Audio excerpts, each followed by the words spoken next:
విజయవాడ ముంపు ప్రాంతాల్లో సహాయక చర్యల్లో నిమగ్నమైన బాధితులకు అండగా నిలవాలని ముఖ్యమంత్రి చంద్రబాబు నాయుడు ఆదేశాల మేరకు పార్వతీపురం ఎమ్మెల్యే విజయ్ చంద్ర ముంపు ప్రాంతాల్లో పర్యటించారు. విజయవాడకు చేరుకుని పలు ప్రాంతాల్లో ఆయన పర్యటించి బాధితుల ఇబ్బందులను అడిగి తెలుసుకున్నారు.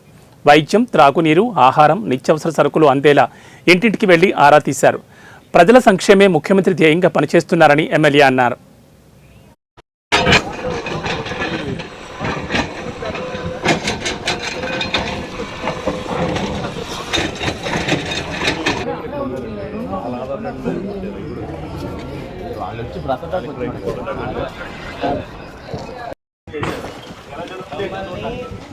ప్రతి రాష్ట్రంలో అంటే ఇక్కడ మా ప్రాంతాలతో భేదం లేకుండా తెలుగు వాళ్ళందరూ విజయవాడకి ఏం చేస్తారంటే వీళ్ళు నియోజకవర్గాలు బాగానే ఉన్నాయి కాబట్టి విజయవాడ వచ్చేసాను.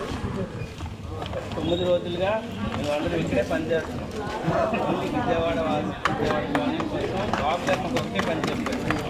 వాళ్ళకి ఫుడ్ కానీ మంచిది కానీ ఎలక్ట్రిసిటీ కానీ గ్యాస్ కానీ ఏ లేకపోయినా ఇమీడియట్గా మీరు వెళ్ళండి, మాకు ఫోన్ చేసి తెప్పిస్తాము. మీకోసం మమ్మల్ని పెట్టారు. ఒక తండ్రి ఎలాగైతే పిల్లలకి ఇబ్బంది పడితే వస్తుందో అదే ఉద్దేశం కేంద్రం కోసం పనిచేయమని చెప్పారు. మీరు మమ్మల్ని ఎంచుకున్నారు.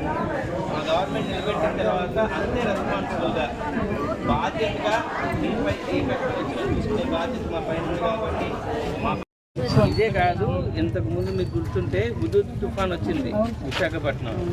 అప్పుడు కూడా మీరు సొంత ఇంట్లో కష్టం వస్తే ఎలా నిల్చుంటారో అలాగే నేను నిల్చొని పనిచేశాను. ఇప్పుడు కూడా 10 రోజులు బస్సులోనే పడుకుంటున్నారు, కలెక్టర్ ఆఫీస్లోనే ఉంటున్నారు, ఇంటికి కూడా వెళ్ళలేదు.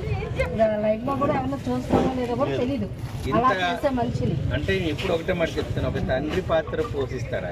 కష్టం వస్తే ఇంట్లో తండ్రిగా నిల్చుంటాడు, రాష్ట్రానికి కష్టం వస్తే అంతే తండ్రి పాత్ర పోషిస్తాడు. మీ అందరికి కూడా ఏం అవ్వకూడదనని మమ్మల్ని కూడా డ్యూటీలో